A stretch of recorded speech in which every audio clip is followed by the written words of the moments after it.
All right, I'm Cal Ripkin. This is Bill Ripkin. We're going to talk a little hitting today. A few drills, and we're going to use this tee, the multi-tee here, to give you some suggestions on how you can improve your swing. I like the multi-tee for the fact that you want to have a sensation of coming down on the ball, okay? It's really not going to be swinging down like you're chopping wood. It's going to be swinging down on it, which is going to be a level pass at it, which is going to produce backspin. And I like using this part of the tee back here. I'm going to hit that ball, but the tee right here is roughly about the same height, maybe a little bit higher. So I'm going to use that as a visual aid to remind myself to come down on the ball and try to create that backspin by swinging down on it. Yeah, level swing's better than anything else, and what this is going to do is protect against that uppercut. Because sometimes with the uppercut, excuse me, Junior, when the uppercut comes, if we hit the top of the ball, we're going to have this going on. And as Cal said, we want that backspin to leave the bat. That's what we get carry. So if we use an uppercut, we're going to hit this back tee. It's about level, slightly higher. Junior's going to make a good pass at this. Come down to the baseball is the terminology. Get that backspin, let the ball carry. So it's a visual aid to help me remind me where I want to swing the bat, but also if I don't swing it quite level or I come from underneath over top, I'll hit this piece back here and it'll tell me that my swing was different. All right, slow back. Yes. Through. I didn't hit the back one. No, you did not. Slow coming back and going through. Slow coming back.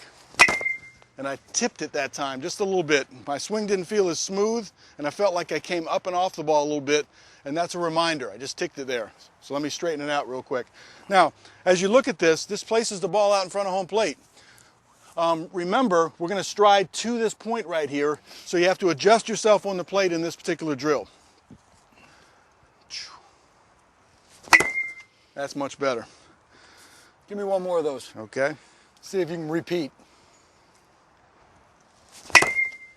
All right, another good drill to use with this multi-tee is we're going to put this ball here. All right, a lot of young hitters have a problem or a tendency of coming to the ball and then they get out of the zone in a hurry and they spin. And what this does is we just say, imagine another ball here.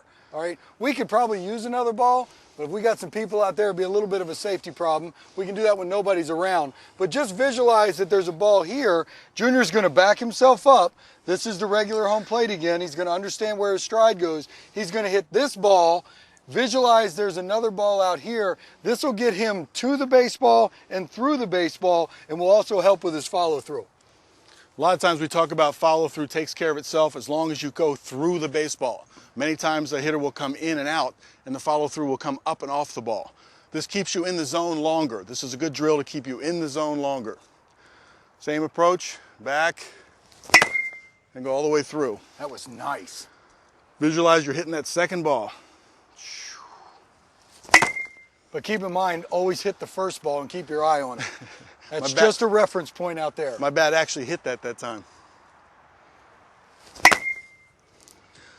When you're hitting into a net, you're kind of confined at where you're going to place the ball on the tee to get your repetitions. But this tee is really good to go take out on the open field with no net, no cages or anywhere, because you have the ability to rotate it full 360 degrees to get your contact points. Say this is to right field. Now you're going to work on driving the ball to right field. Or as Billy likes to say, when the umpire's calling the outside strike zone over here, we want to work on the ball a little bit off the plate. But again, there's a million things you can do with this out in the open field. And we talked about positioning this in this way for a visual reminder. All we're doing is changing the contact points inside the plate. And my favorite thing to do is when you try to hit home runs, sometimes you need to get this thing all the way out to the middle here. So the contact point is in front of home plate so that you really get full extension and you can drive the ball out of left field. So if I was trying to hit a home run, I'd put it in this position. So I love the fact that it has so much flexibility on being able to move around, and I like to use this out in the open field. Yeah, and a lot of people too, they talk about letting the ball get deep, and we talk about that too.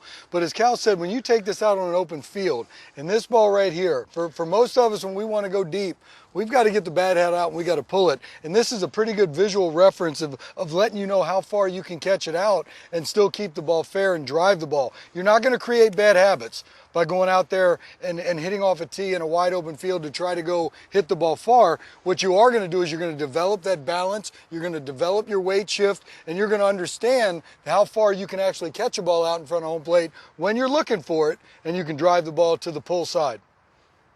And also, we talked about this earlier, that the two tees right here give you a visual reference on whether you're coming below the ball and up. If you have a slight uppercut, you might want to change the heights on that, or to remind yourself to stay down to create that backspin that will get carry.